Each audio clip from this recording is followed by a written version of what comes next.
회장님 먼저 인사 말씀 듣도록 하겠습니다. 예, 안녕하세요. 원종철입니다.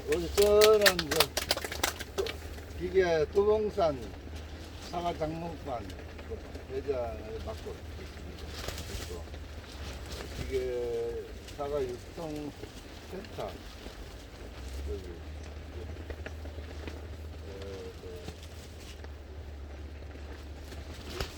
사과 유통센터의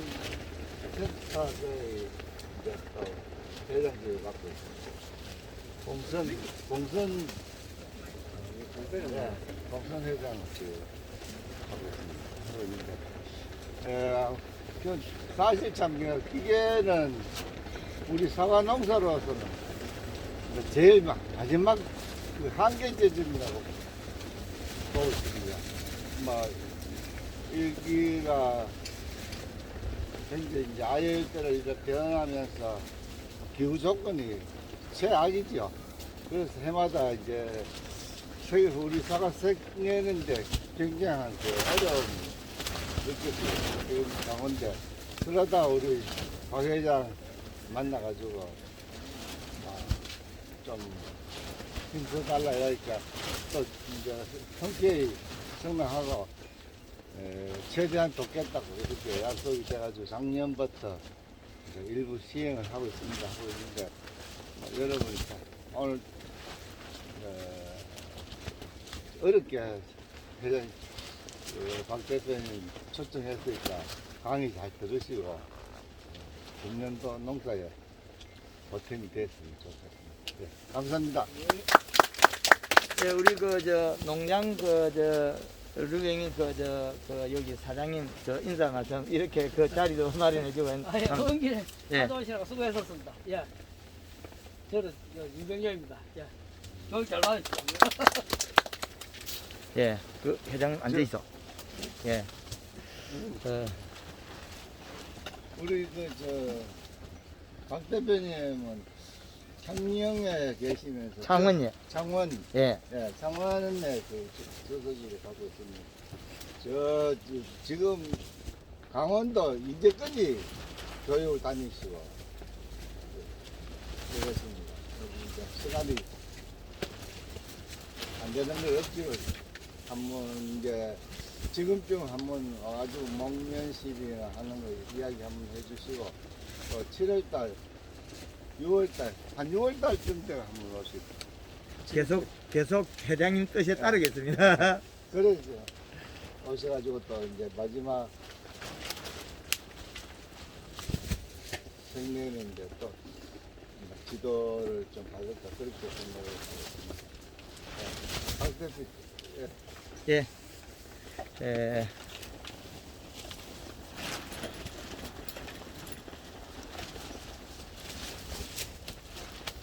예, 반갑습니다. 황금알롱꽃 대표 박기입니다. 반갑습니다. 예. 예, 오늘 바람이 불어가지고 이게 밤이 좀 불편한데 지금 우리 포항에서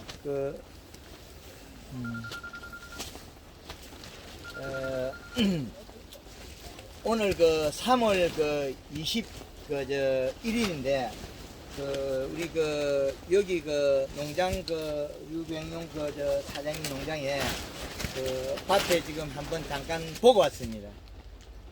지금 보고 오니까 흙고래 여기 우리 들어오면서 보니까 풀이 진하죠. 흙고래 비료물이 흘러내려와가 이 시가 0.7입니다. 0.7 비료량. 그리고 지금 가원 쪽에는 퇴비도 뿌리고 비료도 뿌리고 이렇게 해가지고 지금 이 시가 지금 1.66 나와요. 우리 원 회장님 지금 농장에 또 들려있다고 왔습니다. 회장님 먼저 인사도 드리고, 원 회장님 지금 농장에는 평균 0.5에서 0.8 정도 간간히 9도 나오는데 평균 이 시가 그래요. 비료 요거는 이제 우리가 사용한 자재에 따라 다릅니다. 우리가 퇴비로 썼을 때하고 비료로 쓸 때하고 다르거든요. 비료는 효과가 좋은 면에 물리성이 좀 없는 거고, 퇴비는 저게 국물이 바로 흘러나오기 때문에 작기 때문에 이 씨가 잘 올라가요. 근데 실질적인 비료 역할은 그에 합당하진 않습니다. 이제 이해됩니까? 마늘을 재배할 때 100평의 비료 한 포를 쓰면 마늘이 평당 한 포를 쓰면 100평에 한 포를 쓰면 평당 200g이에요. 200g을 먹고 마늘이 1.5kg 늘어나고 감자는 3.5kg가 늘어나고 양파는 8kg가 늘어납니다. 이건 뭐냐면 당 수치에 따라서 생산량이 그 종이 달라져요. 기름을 생산하는 종들은 생산량이 적고 참깨, 들깨, 우리 깨금, 그 다음에 호두 이런 식으로 잣, 그리고 우리가 당이 높을수록 단위 면적당 생산량이 적어요. 우리가 사과보다도 단감이 단위 면적당 생산량이 적을 수가 있습니다. 단감이 당이 그 사과보다도 높을 수가 있다는 거죠. 그래서 단위 면적당 생산량은 그 잎이 역할한 거에서 비례하게 되어 있습니다. 제가 다니면서 호박 이파리 큰 데 가면 호박 큰 거 따온다 그러죠. 요것이 근본의 그 자연의 순리이자 이치입니다. 호박 이파리 커야 호박 큰 거 따오고, 수박을 나눠보면 수박 잎 길이 5cm당 수박과 건물이 1kg가 늘어나는 걸 알 수 있습니다. 수박 이파리가 딸 때 50cm는 10kg가 나와요. 거의 데이터가 맞습니다. 호박 같은 거와 수박 같은 게 각자 다르다는 거죠. 잎의 센티미터를 분류해서 우리는 이 하나의 식물체를 분류를 시키면 우리는 소득의 정확한 데이터를 확립할 수 있습니다. 데이터. 그래서 잎이라는 거는 크기와 두께에 비례해서 마지막으로 남은 건 엽색인데, 이거를 간장하는 거는 뿌리의 비료량입니다. 온도, 수분, 비료, 물리성,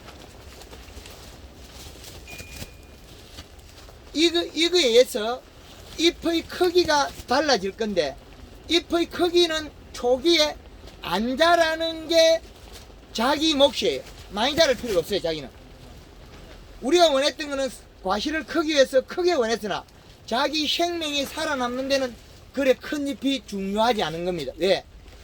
3분의 1 법칙이 있어요. 요거는 강성묘 교수님이 단감에서 데이터 내는 거거든요. 비료를 먹였을 때 이 비료가 어디가 있는지 찾아서 데이터 내는 겁니다. 비료를 먹었을 때 채순이 나올 때 몇 개를 쓰느냐면 3개 중에 2개밖에 안 씁니다. 1개 남겨놔버려요. 그러면 우리 잎이 그렇게 크지 않아도 자기는 생육에 큰 지장이 없습니다. 우리는 시장 가격에서 사과를 크고 품질 좋게 키워야 되니 우리 몫이고, 사과 자기는 꽃이 피고 열매 키우면 작거나 크나 씨 개수가 같습니다. 큰 사과 씨가 배가 들지 않다는 거죠. 작고 동글동글 수정만 잘 되면 여는 양이 같아요. 이걸 우리는 우리 방식대로 좋게 만들어서 시장의 가격 점유율이 높은 거, 가격이 좋은 거, 이걸 생산하기 위해서 우리는 계속 배우고 정보를 습득하고 내 나름 방법을 새로 연구해서 자꾸 진행하지 않습니까? 근데 그거를 우리가 하나하나 토대를 나눠서 이 데이터를 정립하면 제일 좋은 방법이 나오는데, 요 하나 알아내기 위해서 제가 잎을 키우는 거 하나 알아내는데 32년이 세월이 걸렸어요. 비료를 많이 줬을 때 도장지만 많이 나버려요. 그런데 비료를 지속적으로 안정한 건에 들어가면 나무가 자기 기준에 들어가요. 베이스에. 그 다음에 전정이고, 기준 이식값이라는 거는 사과의 일정 공의 기준 이식값을 가져가면 누구나도 시간이 가면 농사를 잘 짓게 되어 있습니다. 우리는 비료를 적게 주고 나빠졌어요. 이 비료값이라는 건 아주 중요합니다. 데이터. 작년에 김천의 짠돌이가 사과밭에 9월 1일 날 제가 비료 처방을 내렸습니다. 200평에 유한 한 포, 200평에 단 한 번에 한 포. 지금 현재 이 시가 0.4가 한 20cm까지 비료가 분포해 있어요. 9월 1일 날 측정기를 사과 찍을렸을 때는 이 시가 제로 0.3. 제로 0.3은 없는 재질에도 사과 색이 안 납니다. 우리가 비료를 적게 줘서 잎 두께가 얇아서 색이 안 난 거예요. 요게 전체의 틀의 기본입니다. 그냥 우리가 가을에 그냥 우리가 일반적으로 영양제 없이 재배할 때 0.5하고 0.7, 0.8, 1.0 다 다릅니다. 영양제를 감미했을 때는 0.5도 1.0과 같게 만들 수는 있으나 그렇지 않고 지 혼자 두면 사과의 색이나 맛이 0.1이 최고 좋습니다. 비료가 상당히 중요합니다. 비료가 제일 보약입니다. 그런데 지금까지 우리가 비료를 못 주게 했으면 나무가 자꾸 나빠져요. 왜 나빠지냐면 여름에 힘이 좋으면 봄순이 굵어져 있어요. 그럼 내년에 요 순이 굵게 나옵니다. 그러면 안정을 지 스스로 찾아가는데, 그런데 우리가 비료를 적게 주면 봄순이 자꾸 가늘어서 여름에 도장지만 많이 나는 거예요. 도장지가 많이 났던 원인은 비료를 적게 줘서 많이 났습니다. 전정을 잘못해서 적게 많이 났습니다. 전정과 전지 전정, 이 방법을 잘 응용하면 우리는 그 도장지 발생도 줄이고 품질 좋은 사과를 만들 수 있습니다. 그게 하나의 그 모체를 나눠서 보면 될 것입니다. 이 우리 그 농장님께서 그 유 사장님 이렇게 잘 준비해놔서 여기 한번 해보겠습니다. 우리가 재배하는 작물은 360을 사계절 요 속에 들어가야 됩니다.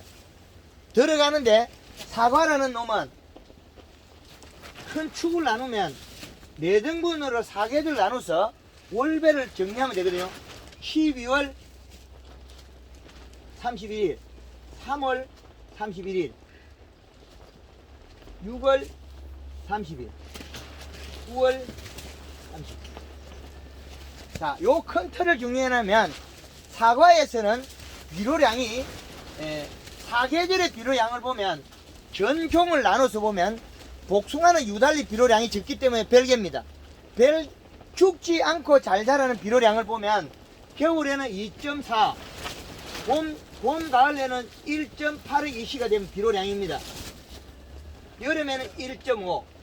자, 요렇게 비료량을 나눠 놓으면 우리가 고추 농사 지을 때는 1.5를 맞추려고 하면 100평에 요소 한 개, 단 한 번에 한 개 2개면 됩니다. 완해성 비료.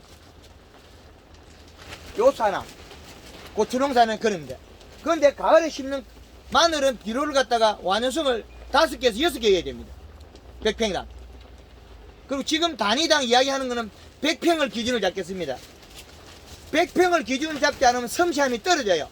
200평, 300평 하면 복잡해집니다. 그래서 황금알 농구에서 앞으로 그 비료량이나 이걸 정립하는 데서는 그 대규모 농에서는 우리가 약을 칠 때 500리터 기준을 하고 평수의 그 비료량을 환산할 때는 100평을 기준하겠습니다. 100평. 그래서 이 비료량은 지금의 우리 그 류 사장님 밭에 지금 양이 1.69 정도 이시가 있습니다. 지금 현재 비료량이. 그런데 지금 현재 있는 비료량이 앞으로는 내려가면서 용탈이 되고 적어지기도 합니다. 왜? 흙골에 지금 놀골로 내려온 썰리 내려온 비료량이 0.7입니다. 놀골에 있는 비료량이 작년에 밭에 있는 양보다 훨씬 많습니다. 작년 여름에 8월 20일경에 제가 와서 이 밭에다가 단 한 번에 100평에 한 포를 처방을 했습니다. 괜찮죠? 그래 100평에 그 18월 달에 포항에 저때 원 회장님 같이 이래 농장을 이 지역에 장목반 돌면서 요소 처방도 했고 단한번에 처방도 했고 비료를 했습니다. 그 처방이 끝인 줄 알았는데 9월 1일 날 김천의 짠돌이한테는 9월 1일 날 비료를 처방을 했어요. 적정량의 비료는 보약입니다. 적은 것이 문제고 많은 것이 문제일 뿐입니다. 뭐든지 적고 많은 게 문제지 적정량은 모든 것은 좋은 겁니다. 식물이 생육 환경에 맞은 거니까. 그래서 우리가 사용하는 비료량이라는 것은 그 기준값의 수치에 상당히 중요합니다. 그런데 기준값이 안 나오면서 효과 좋은 게 유박이라든지 이런 광어방이라든지 이런 다른 종이 있습니다. 그거는 측정치보다도 이시값은 낮으나 효과는 배가 되어 있습니다.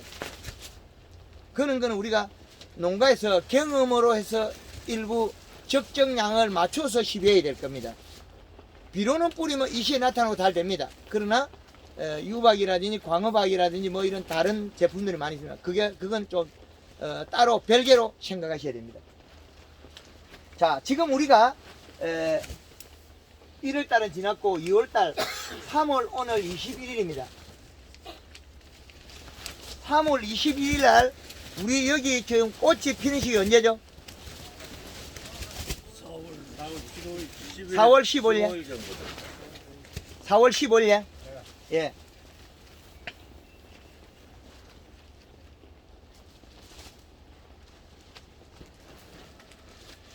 자, 우리가 4월 15일 꽃이 핀다면 지금 남은 날짜는 25일경 정도 남았죠, 약이. 아니죠. 지금 10일, 25일 정도 되나요? 예, 약 25일 남았죠. 목매 시비는 한다면, 순이 첫 꽃이 피기 전에 20일 전, 목매 시비가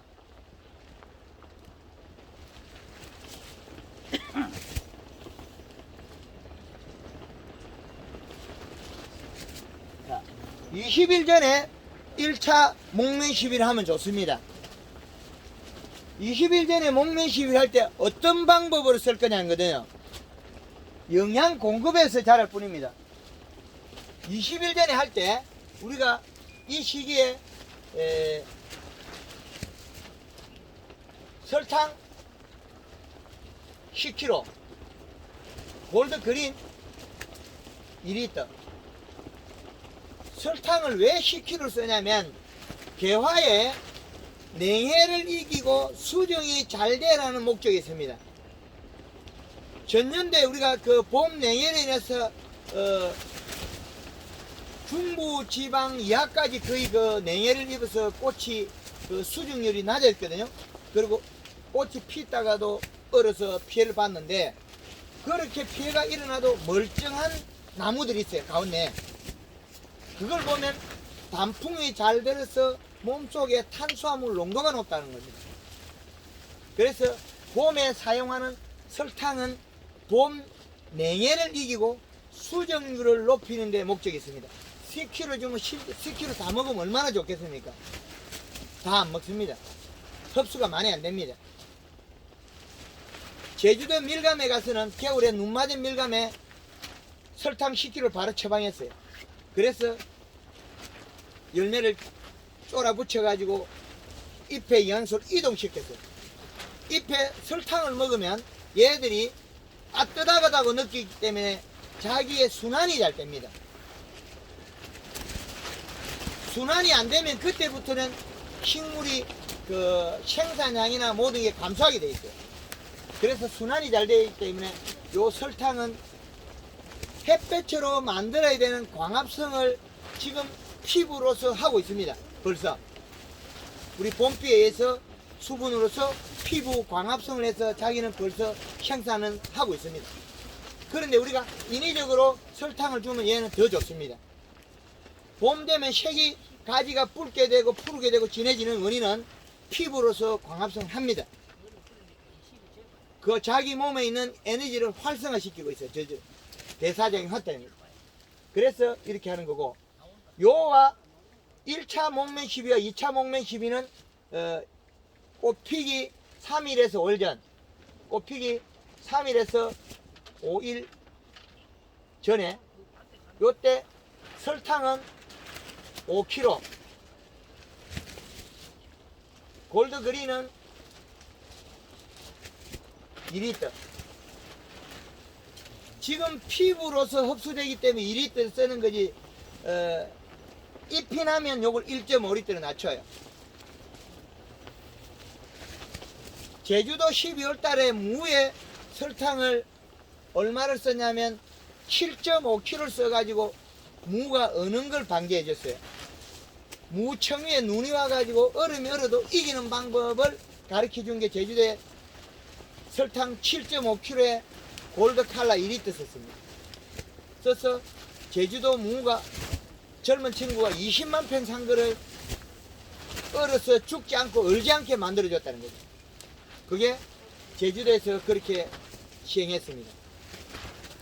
이 설탕은 좋은 영양소입니다.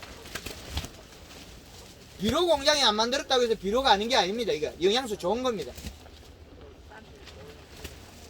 잎이 일을 해서 만든 게 요겁니다. 탄수화물. 설탕은 참 좋은 겁니다. 하우스 아닌데 덥다 그죠? 이게 또 이게 바람이 캡게 부니까 제가 목소리를 안 높이면 안 되니까.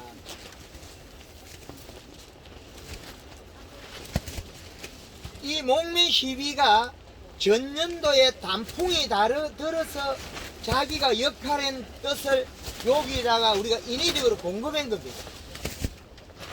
우리가 공급했을 때 이 양으로 일을 해서 잎이 자라고 꽃을 잘 피우고 벌을 많이 불러들여서 씨앗을 잘 들이라. 그리고 씨앗을 잘 들이고 냉해를 입지 마라. 봄에 너스리에 피해를 보지 마라. 요게 요 안에 들어있는 설탕 양입니다. 좋은 겁니다, 이거.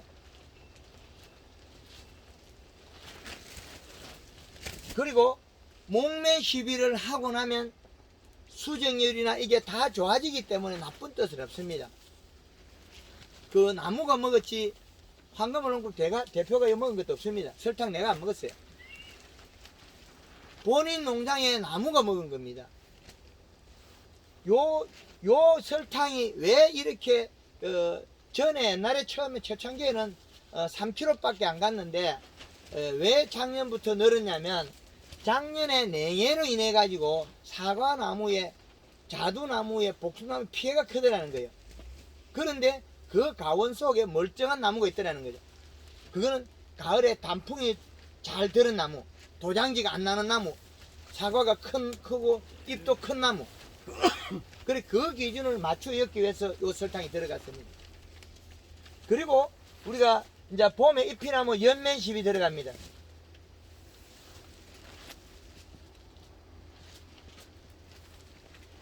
연면시비의 목적이 초기에 잎의 센티미터를 키워놔야만이 과의 종방향 길이가 길어집니다. 사과가 정말 좋은 백화점 사과가 많이 없는 원인이 꽃핀 자리에 그 과촉엽 크기가 작아서 종방향 길이가 작아 있다는 거예요. 사과는 이미 내가 먼저 꽃을 피서 수정되어 있으나 잎이 크면 자기도 종방향이 길어져요. 왜? 잎에서 얻어먹고 살 거니까. 근데 잎이 초기에 종방향이 길었다 해서 7, 8월 달에 과습이 돼서 뿌리가 죽어버리면 길이만 길쭉하지 볼때기 살이 안 붙어요. 볼때기 살이 안 붙은 우리 그 조생계열 사과들을 이렇게 살이 안 커서 따는 거 있죠. 정말 맛이 없어요. 요렇게 크고 요렇게 커야 맛있는 거지. 요렇게 크는 건 무조건 맛있는 겁니다. 근데 요렇게 크고 요렇게 길이가 크고 옆으로 커야 우리가 생산비가 적게 들어요. 인건비하고 적게 듭니다. 큰 걸 따야.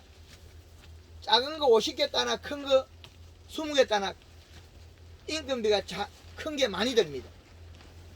앞으로 인력도 부족한데 키워야 우리는 원가를 절감할 수 있고 시장 가격은 더 받을 수 있다는 거죠. 사실은 큰 게 경비가 적게 된 거예요.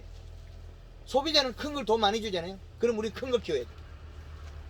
크게 키우는 방법이 초기에 잎이 태어날 때 얘들은 자기 몸속에 가지고 있는 거 쓰고 있는데 우리는 그 잎에다가 조금 면적의 영양을 공급하면 얘가 덜어 자랐기 때문에 그 양을 먹고 계속 자라져요. 잎이 커준 면적만큼 사과의 길이에 해당하는 겁니다. 잎이 다 자라고 난 다음에 빠른 시간에 영양이 공급되면 잎이 두꺼워져요. 두꺼워지면 이 영양소가 내려가면서 가지를 굳게 만들어버려요. 잎에서 영양이 내려오지 않으면 가지는 굳게 절대 안 해줍니다. 여기에 문제점이 있은 거죠. 잎에서 영양이 내려가야 가야만이 뿌리로 가야만이 다시 돌아오는 이 구조. 얘가 살아남기 위해서 그런 거예요. 사과나무가 우리가 사과 열리는 것보다 지가 사는 게 더 중요한 거예요. 키가 커야 햇볕을 보고 살아있어요. 죽진 않아요. 가을에 단풍이 들어서 광합성을 축적해가 탄수화물 축적하는 거죠.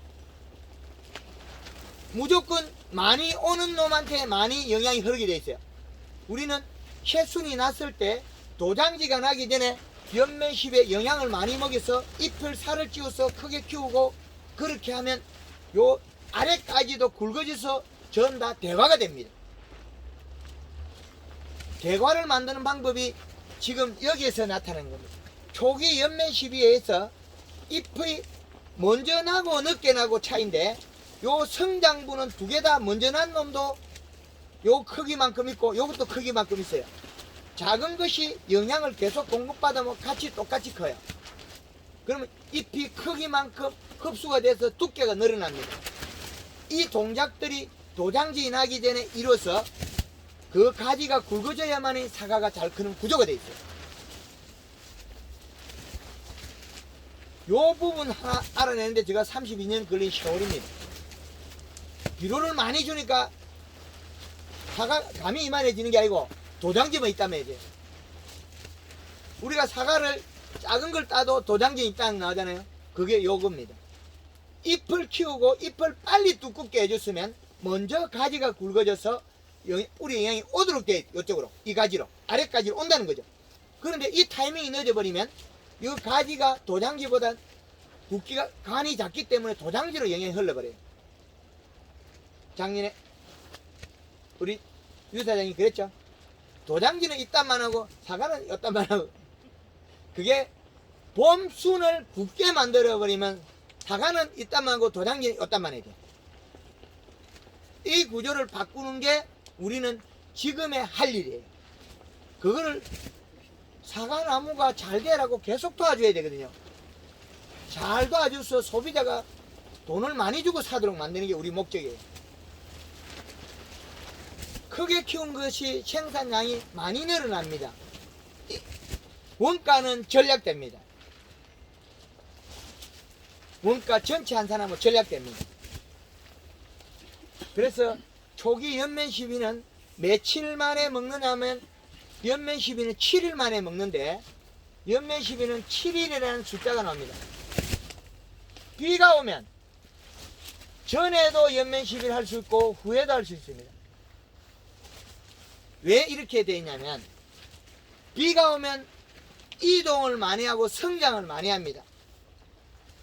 다 큰 잎에는 성장을 하고 어린 잎은 다 큰 잎은 이동을 하고 뿌리로 이동하고 자라고 어린 잎은 지 혼자 자라버려요. 새순의 잎에 영양이 요만큼 들어오면 비 오면 다 커버리거든요. 그래서 비가 오기 전에 영양을 먹여서 잎을 살을 찌 않아라. 그러면 비가 와도 피지지 않는다는 거죠. 다 펴지고 이틀만 햇빛 보면 영양이 없다고 얘들은 안 자라요. 요것이 관건이거든요. 그래서 비 오기 전날에 영양을 먹여 놓으면 이 영양으로서 비가 와도 다 자라가 펴지진 않는다는 거죠. 더 커야 되는데 요게 그 비 전에 영양이 마늘에 비 오면 살 빠진다. 마늘밭에 영양이 취약하면 요 말입니다. 비가 오고 난 뒤에 영양을 다시 먹이란 소리는 이 말은 해서 또 살을 찌우고 더 키우라는 거죠. 7일 만에는 비가 안 올 때 하는 겁니다. 그러면 7일 만에 먹어요. 저희 제품에 하는 거지 다른 건 모르겠습니다. 그리고 여기에 영양을 쓸 때 설탕을 쓰게 됩니다. 설탕은 언제까지 쓰냐? 사과 우리가 일반적으로 사과는 7월 15일까지 쓰는데 뭐 썸머킹이라는 더 빨리 따는 거 있잖아요. 그거는 조금보다 설탕 쓰는 시기 좀 땡겨야 될 겁니다. 일반 부사에 한해서 7월 15일까지 써도 됩니다. 얼마를 써야 되느냐? 설탕은 3kg를 써야 됩니다. 그 이후에 꼭 설탕을 쓰고자 할 때는 500g을 써도 괜찮습니다. 설탕은 500g. 그리고 이 연면 12에 골드 그린 1.5리터 여기에다가 설탕 3kg 그 다음에 잎이 두터워지면 염화가리가 들어갑니다. 염화가리는 1에서 3kg. 왜 1에서 3kg냐면 봄순이 나서 한 5cm 정도 나면 잎이 색이 진청색이나 진녹색으로 됩니다. 그럴 때 잎이 두터울 때 염화가리를 써서 잎이 너무 진하면 웃자란마 형성이 됩니다. 성장을 한다는 거죠. 잎이 어릴 때부터 약간 두터우면서 생식 기능을 부여시켜야 됩니다. 요렇게 살포하는데 요게 처음에는 염화가리를 안 써도 됩니다. 봄순이 요만큼 그 5cm 한 10cm 클 때까지. 그리고 요거를 봄에 7월 15일까지는 2번을 치고 여기에다가 골드 칼라를 내나 이 방식 1.5리터에 설탕 3kg에 염화가리 1에서 3kg. 여기에서 제일 많이 가을까지 쓰는 영양소가 염화가리입니다.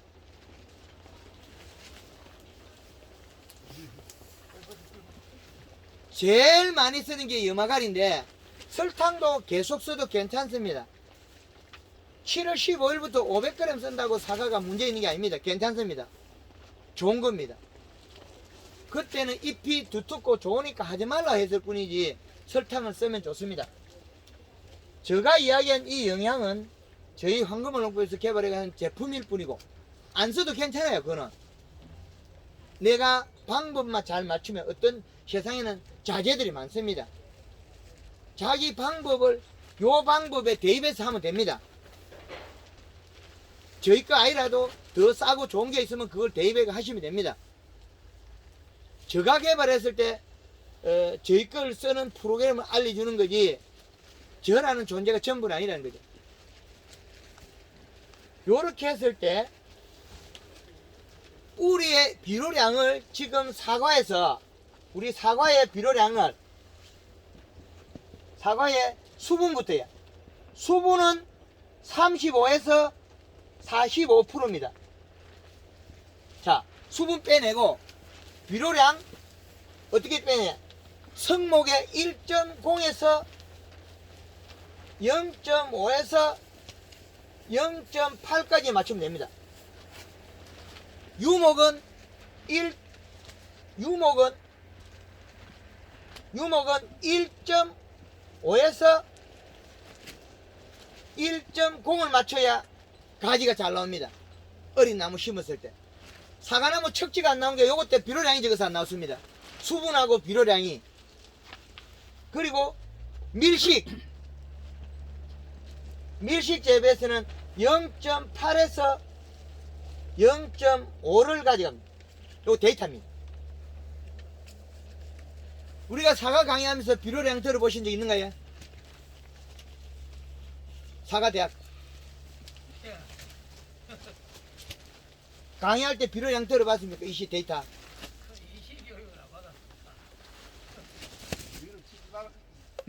맞아, 비로 치지 마라 그랬지. 질소를 치지 마라 하지. 요소가 제일 보약입니다. 그렇죠? 원 회장님 작년 8월 20일에 와가지고 제가 요소 뿌리려 했지. 요소가 제일 보약이지. 그 농가한테 요소가 제일 보약이고 김천의 짠돌이도 뭐 9월 5일날 유한 한 포를 200평에 뿌렸는데 뭐. 그런데요, 그 저희들은 뭐 짧은 생각인지 그걸 몰라도 비료를 많이 주게 되면은 색깔 내는데 지장이 생긴다고 비료를 주지 말라는 말을 들었거든요. 어떻습니까? 비료가 제일 보약입니다. 그 염화가리 따라간답니까? 이파리 색깔만 노랗게 만들면 됩니다. 두껍고 노래야 일을 잘합니다. 됐지? 그러면 뭐 달로 봐서 7, 8월 9월 관계없이 예, 아무 때고 이제 카라하고 염화가리하고 설탕하고 주면 된다? 그렇죠. 근데 골드 그린 두 번에 칼 한 번은 7월 15일까지 하는 겁니다. 요거는 7월 15일까지 부사에 안 했어. 근데 요것도 하다가 잎이 진해지고 두꺼워지면 영양은 빼버리세요. 설탕하고 염화가리만 쓰면 됩니다. 잎이 두꺼운데 뿌리하고 잘하는데 뭘 영양제를 칩니까? 필요 없어요. 영양제는 보조의 역할을 하는 겁니다. 전부가 주가 되는 거 아니에요. 뿌리에 비료가 주가 되고 수분이 주가 되고 나무가 주간이 주가 돼야 되지. 우리가 한꺼번에 농부에서 요거 칠한다 요게 주가 되는 게 아니에요. 처음에 도와줘서 잘 돌아가게 만드는 거죠. 그러면 비료하고 지금 카라나 그린이나 이거는 별개다? 그렇죠. 그런 말씀입니까? 그렇죠. 아, 네. 지상부에서 힘을 만들어주는 역할을 하는 거죠. 초기에는 아까 처음에 그 첫 강의를 처음에 한 걸 보세요. 요 놈이 영양을 3개를 가졌는데 10개를 가졌는데 7개 쓰고 3개 안 써요. 그러면 잎의 크기가는 우리는 사과 잎단막 만들어야 되는데 안 되죠. 사과가 이렇게 백화점 사과 만든 사람 몇 없어요. 잘 안 되죠. 그거 잎의 센티미터가 작다는 거죠. 그 잎의 센티미터를 키우는 방법이 이게. 제가 요거 하나 알아내는데 32년 그 세월이 걸렸다 했잖아요. 한 사람의 인생을 던져야만 알아내는 희생이었다. 여기다 돈 얼마나 갖다 넣겠습니까? 그때 갖다 연 비료 값만 해도 아파트 몇 천원 날라간다. 그 시절에. 그 아파트 지금 한 채 1억 몇 천만 원이에요. 근데 대표님, 우리가 가을에는 질소분이 지금 이거 이시 올라가는 게 가리로 말 올라간다 했잖아요. 가리가 올라가는데, 예. 그, 김천의 짠돌이 뭐 주겠습니까? 유한이 더 많죠? 단 한 번에 속에 비료 있죠? 단 한 번에 농가 나옵니까? 아니죠? 그 지금까지 우리가 알고 있던 습득했던 방법, 기술력으로서는 안 맞죠? 황금하는 걸 대표자입니까? 바로 비료 뿌리라 그러죠. 그것도 요소를. 요소를 먹고 광합성을 해서 질소를 먹고 광합성해서 영양을 만들어야죠. 만드는 쪽에 잎 색깔만 노랗게 바꿔줘요. 두껍고 노랗게. 토양에 보통 보면 인산하고 가리들은 많이 있어요. 그리고 단 한 번에 속에도 가리가 있습니다. 그죠? 우리가 근시적으로 이 토양을 먼저 결정해야 되겠죠. 여기서 무엇이 있는지. 그죠? 판단을. 보통 보면 우리 사과밭에 가리 성분 안 주는 사람 없잖아요. 그러면 보통 가리를 다 주고 있다는 거죠. 그럼 황금을 농법 대표가 말을 안 했을 뿐이지 이미 농가에서 주고 있다는 거죠. 그 결정이 끝났잖아요. 그러면 제가 할 수 있는 거는 이미 비료가 가리 성분이 있으니까 가리 빼고 가자는 거죠. 그때는 이미 다급하니까. 그때 뭐 NK였고 NK였지라 하면 NK를 200평에 한 포 치면 요소가 더 적죠. 질소가. 부득이하게 말을 다 할 수 없다는 거죠. 그죠? 세세하게 제가 요거 다 나눈 거 할 수 없어요. 이미. 할 수 없는 부분이 있습니다. 그 시기에 말을 세세히 다 못한다고. 그래서 그 시기에 8월 20일에 원 회장님 같이 여기 장목관 제가 돌면서 농가 돌면서 요소 처방을 많이 했습니다. 200평에 요소 한 포씩 뿌리라 했습니다. 복합비료도 뿌리라고. 그때 비료 뿌린 사람 사과 나빴어요? 좋았어요?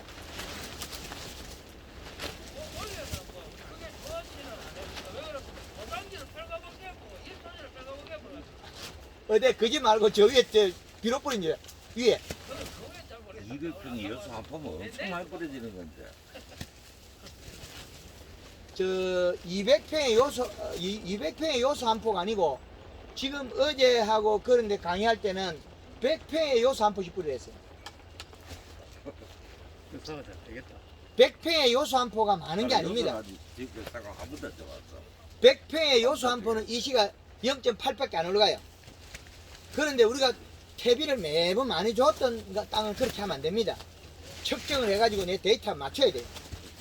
예. 비료는 보약입니다. 그런데 잘못 쓰면 독약입니다. 잘 쓰면 보약이고 잘못 쓰면 독약입니다. 똑같습니다. 지금은 우리가 가을에 감사 비료는 나쁘다 그러고 봄에는 비료 주라 그러잖아요. 가을에는 단풍이 드는 게 1등인데 단풍이 안 드는데 비료를 줘버리면 사과를 따고 난 다음에 뿌리에서 오는 영양소가 잎이 다 먹어요. 잎이 다 먹고 있는 상태에서 잎이 약간 두꺼워져요. 그럼 영양소 많이 내려가요. 그때 뿌리 땐 비료를 빨아먹어버리면 몸속 비료가 차요. 요 비료를 소화 안 된 비료가 차면 겨울에 첫째는 동해, 이듬해 봄에 탄수화물 부족으로 냉해도 심하고 수정도 잘 안 됩니다.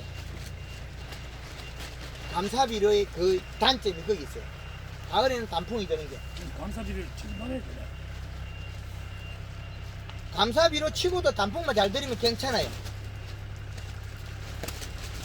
연중 비료 값은 여기 나와 있잖아요. 요 비료 값을 맞추는 게 중요하지, 감사 비료는 일정한 부분에 이렇게 많이 주는 건 큰 의미가 없어요. 근데 저 이시 측정을 하는 게 깊이 따라 그게 다 수치가 틀리지거든요. 맞습니다. 그럼 몇 센치 정도가 평균으로 해야 될까요? 이게 이동해서 내려갑니다. 예. 이동해서. 그래서 적정한 시간이 되면 이게 전체 고루 분포하게 되어 있습니다. 지금은 없다가 줘서 이 수치가 다를 뿐입니다. 그리고 이제 지역에 따라서 마사 땅이 있습니다. 마사 땅이고 용탈이 심한 자갈 땅, 그런 땅에는 비료를 사과나무 여기 있으면 요리 모닥조라 그럽니다.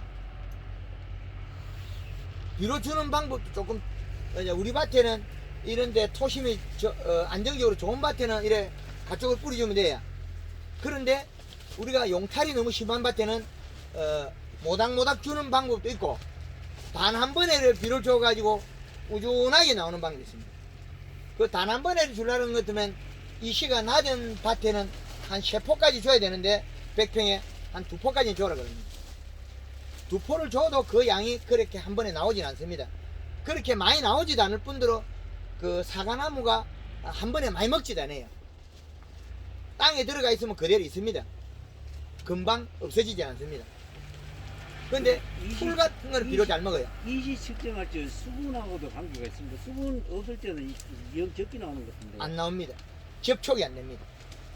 아니, 나오면 전기 전도 여기 짧은데 흐름이거든요. 저 꼭지점에 조그만한데, 예, 여기 측정기가 여기 조그만하거든요. 수분이 없으면 전기가 잘 안 흘러요. 여기는 전기가 흘러야 데이터가 나오는데 수분이 없으면 전기가 안 흘러요. 한 수분이 약 한 25% 이상, 있어요. 약 30% 정도 돼야 측정기가 잘 되더라고. 측정을 여러 군데 해보니까 저 측정기가 오늘 탁 찍는다고 다 나오는 게 아니고 수분이 한 25% 이상, 약 30% 돼야 이상 돼야 잘 나온다. 그리고 로타리 금방 지나고 나면 이게 땅이 응글응글하잖아요. 그런데 안 되고. 그래서 비료 값은 상당히 중요합니다.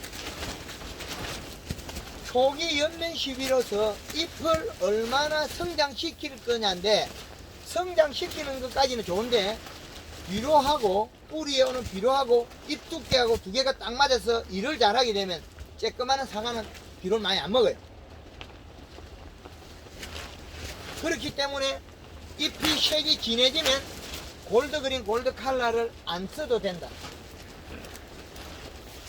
뭐만 쓰냐? 설탕하고 염화가루 씁니다. 설탕은 왜 1kg에서 3kg냐면 잎이 새순이 짧게 나갔을 때 잎이 통통해졌단 말입니다. 그럼 우리가 사과 가지가 우리 손가락 길이 맡으면 어깨에서 쓰죠. 요거 할 때. 그런데 요거는 완전 도각이에요. 봄순을 켜야 사과가 있다면 클 건데 이걸 쫄아붙여 부수니까 도장지만 크고 사과는 작아지라. 봄순이 굵고 사과가 커야만이 가지가 굵어져서 영양이 많이 오죠. 딱 조이버리면 어떻게 됐습니까? 그때 성장 못했던 에너지가 도장지로 가버려요. 봄에 억제시키는 거는 정말 해서는 안 되는 거예요.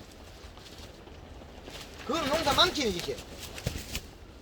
농사가 안 되라고 망하는 짓을 권리하는 거죠, 우리 스스로. 그래서 안 될 것을 절대 그렇게 하지 말라는 거죠. 꼭 봄에는 설탕이 가지를 좁혀줘요. 마디를. 잎은 길이가 늘어지는 게 아니고 둥글게 만들어지고, 잎이 둥글고 잎 자루도 짧고 마디도 당겨주고, 잎은 넓기면 늘어져요. 그 사과는 쭉 크는 게 아니고 아담하게 자기 기본을 잡아요. 어떤 그 제품 쓰면 쭉 늘어져 버리거든요. 사과가 그렇게 쭉 늘어지진 않습니다. 제일 좋은 형태로 갑니다. 저 열매 심는 말입니다. 예, 언제부터 언제까지 해야 돼요? 저 열매 심는 요거 끄지면 이야기해 주죠. 그린 예, 그린을 펼치려고 하면은 새순이 어, 처음에 나왔을 때 100원짜리 동전만 할 때부터 시작하면 됩니다. 예, 목매 시비는 예, 지금 해야 꽃피기 돼. 20일 전부터 지금 여기서 포항이라면 우리가 저 25일경 하면 되겠죠. 25일경, 3월 25일경, 3월 25일경, 목매 시비 예 1차 1차 목매 시비라면 되겠죠. 그리고 꽃 피고 난 다음에 잎이 100원짜리 동전맛 할 때 그때부터 하면 됩니다. 이 농약 농약과 혼용이 돼. 혼용 됩니까? 됩니다. 석회 보르덱 빼고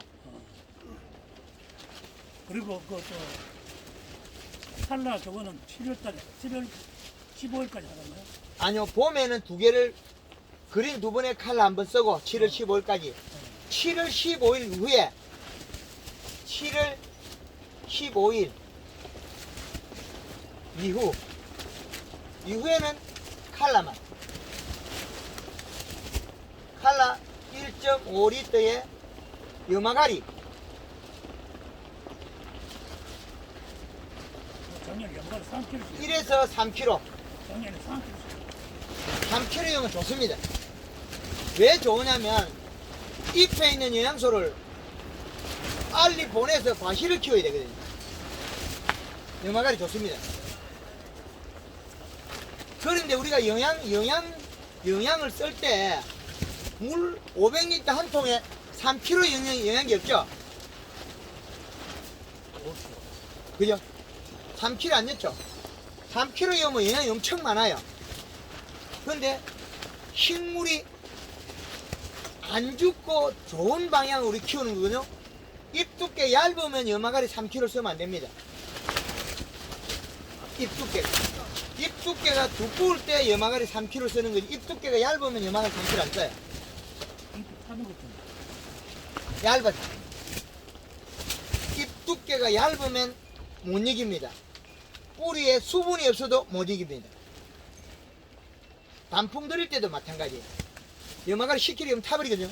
그런데 10kg여도 멀쩡하고 12kg 연 사람도 있습니다. 뿌리에 수분량하고 잎 두께 차이입니다. 잎 두께가 얇으면 단풍 들일 때도 염화가리 3kg 써야 됩니다. 7월 15일 이후에는 부사에 한해서 골드 칼라 1.5리터 염화가리 1에서 3kg. 8월 달에 더워서 염화가리를 넣으면 안 좋다는 겁니다. 입이 타고 예, 탑니다. 그래서 더워서 못 이깁니다.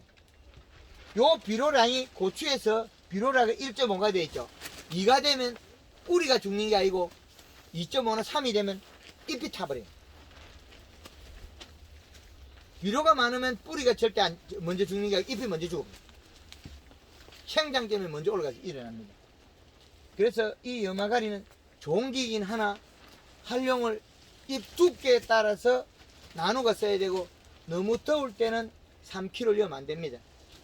그런데 봄에 새순이 약 한 뼘 뻗으면 염화가리 3kg 써도 전혀 문제가 없는데 잎 두께에 따라 다르고 낮에 또 오후 3시 이후에 쳤느냐 한낮에 12시에 쳤느냐 또 차이 납니다. 너무 더운데 염화가리 오늘 아침에 칠 때는 3kg가 낮에 칠 때는 1kg밖에 못 써요. 그럼 7월 15 이후에는 염화가를 넣어야지 설탕을 넣을 필요가 없다. 그렇죠. 설탕을 쓴다면 500g을 써라. 언제 써야 되느냐? 이거는 비가 며칠 달아온다 할 때 있죠. 그때 전에 칠 때 염화가리하고 염화가리는 농도를 조금 낮추고 설탕을 넣어가지고 그 비 올 때 잎에서 저 살이 빠질 걸 대비해서 그때 설탕 500g 넣어주면 좋아요. 비가 오고 난 뒤에 잎이 살이 빠져요. 그때도 한 500g 넣어주면 좋은데. 근데 이렇게 사용해도 전체 경비는 알고 보면 다른 자재, 부자재 쓴 것보다 적게 들어요. 전체 쓴 것보다. 그리고 요 방법이 제일 중요한 게 요 봄에 다 있거든요. 여기. 봄에만 자꾸 강의하지 후반에는 강의를 별로 많이 안 합니다. 왜 그런지 압니까? 이미 봄에 나무가 잎이 커지고 두꺼워지면 뿌리까지 만들어버려요. 도장지 나기 전에 연면십에서 봄순이 잎이 두껍고 잎이 두꺼우면 이 영양소가 올라가면서 가지를 굳게 만들어버려요. 그러면 뿌리에서 오는 영양소 일이 많이 오게 돼 있어요. 그게 봄에 결정하는데 나무는 아래 가지가 있다고 해서 얘가 몰라요. 잎에 영양이 많이 돌아오면 많이 와요. 아래 처진 가지에서 영양이 많이 오면 많이 옵니다. 그래서 밀양의 대추 같은 경우는 연면십을 해버리면 아래쪽에서 더 과일이 커요. 밀양 대추. 우리는 사과를 짓고 있기 때문에 이 처진 가지에 대해서 결론을 잘 못 내리고 있다는 거죠. 근데 사과 같은 거는 큰 가지 속에 아래 가지가 좀 있거든요. 대추도 가지가 있는데 에센식에 살포하면 아래 면적이 많이 맞아요. 그래서 밀양 대추에는 해보면 아래쪽 대추가 더 굵은 게 나옵니다. 잎에 흡수량이 많았다는 거죠. 그것이 그 유튜브 상에도 다 영상들이 있습니다. 봄에 이것을 얼마나 잘할 거냐가 최고 관건입니다. 후반에 가서는 어느 정도 잎이 이미 두꺼우면 영양을 쓰지 말고 가리로서 조정하면 됩니다. 염화가리만. 잎이 두꺼운데 뭘 쓰겠습니까? 뿌리하고 잎하고 두 놈이 일을 잘 하는데 할 게 없습니다. 그때는 염화가리 제일 보약이에요. 잎이 두꺼운데 영양제 계속 주면 과제지 끝에 2차지가 나옵니다. 봄에는 열심히 하라 그러고 중간쯤 가서 하지 마라 그러잖아요. 왜 그랬겠습니까? 농가에서 하면 피해가 일어납니다. 순이 자꾸 잎이 두꺼워지면 2차지가 튀어나와서 안 된다는 거죠. 그래서 봄이 제일 중요합니다. 봄에 얼마나 자주 할 거냐 그 차이거든요. 요거 개발할 때 제가 어떻게 했냐면 단감에 4월 18일부터 5월 10일까지 22일 만에 6회를 했어요. 김천의 짠돌이가 9월 5일에 시작해서 9월 30일까지 25일 만에 7회를 했어요. 제가 하라는 거는 사과를 잘 키우려고 지가 한 거지 제가 떼꼴라고 시킨 게 아니에요. 그리고 사과 딸 때까지 13회에서 앵두빛으로 만들었어요. 비료량을 끌어올리면서 연면십에서 사과색을 낸 거죠.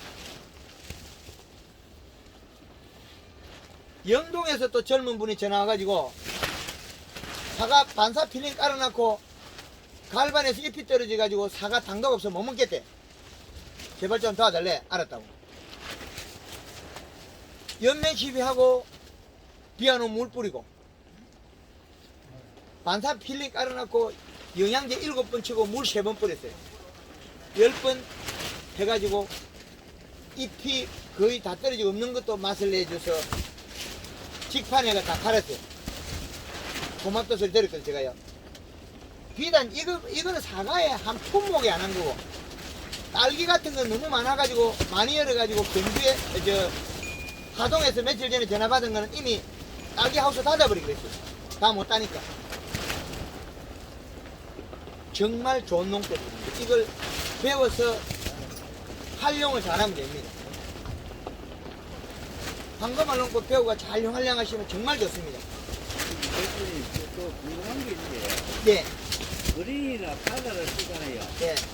그 외에 보통 우리가 또 영양제나 뭐거나 가축이 공부할 때라든가 인간을 공부하고 싶을 때는 그걸 안 써도 다 들어있나요? 꿀에 비료 지났다는 거. 예, 뿌리 비료로 다 된단 말이죠. 꿀에 비료로 다 됩니다.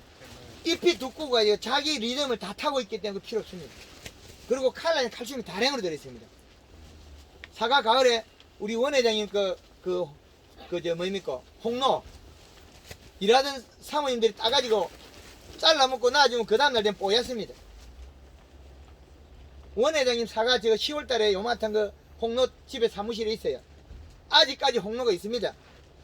원회장님 그거 가져가고 저 차에 싣고 다니다가 사무실에 내려놨거든요. 요만한 거.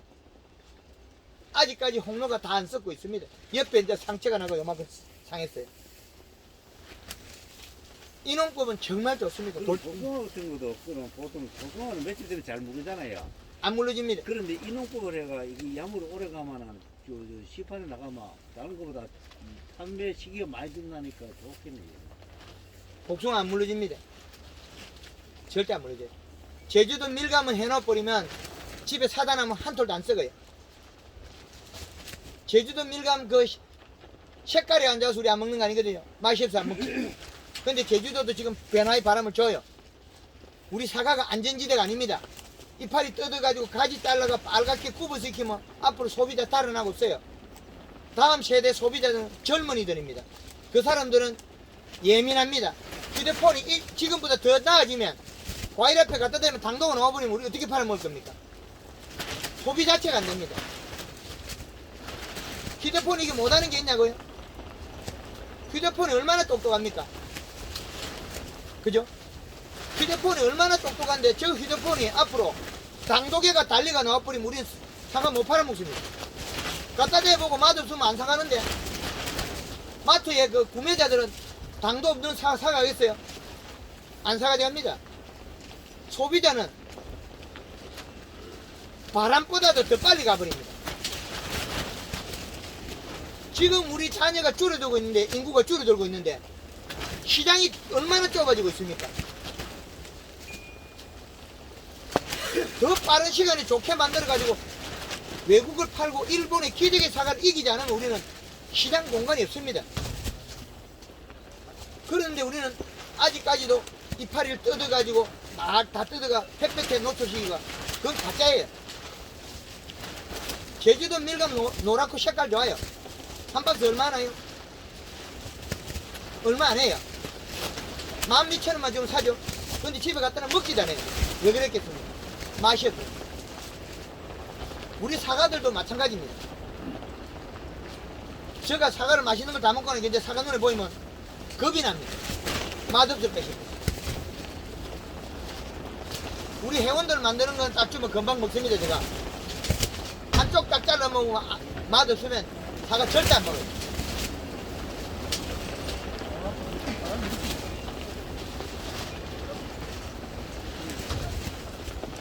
그 지금 우리가 재배하는 사과들이 안전지대가 아닙니다. 우리만 좋아하고 우리만 생각으로 이루어지고 있다는 거죠. 소비자가 선택해서 우리가 농사를 짓는 거지 우리가 지어서 소비자 선택은 아니라는 거죠. 왜 그랬겠습니까? 제주도 밀감을 보면 알지 않습니까? 밀감도 더 당도가 올라가면 우리하고 맞닥뜨리죠. 단감하고 맞닥뜨리죠. 그러면 배, 밀감, 단감, 사과 다 맞닥뜨리고 그 다음에 이제 또 사이마스케 포도가 또 올랐어요. 국제 외국 과일이 다 왔습니다. 이 시장을 이기려면 우리는 공간이 턱이 없습니다. 그래서 지금 우리가 하는 이 방법을 잘 응용하지 않으면 안 된다는 거죠. 바람이 너무 많이 불어가지고 잠깐 쉬었다가 그 질문으로 대체하겠습니다. 이거 제가 해가 될 사항이 아닌 것 같아요. 그게 되겠죠? 예, 잠깐 쉬었다가 질문으로 대체하겠습니다.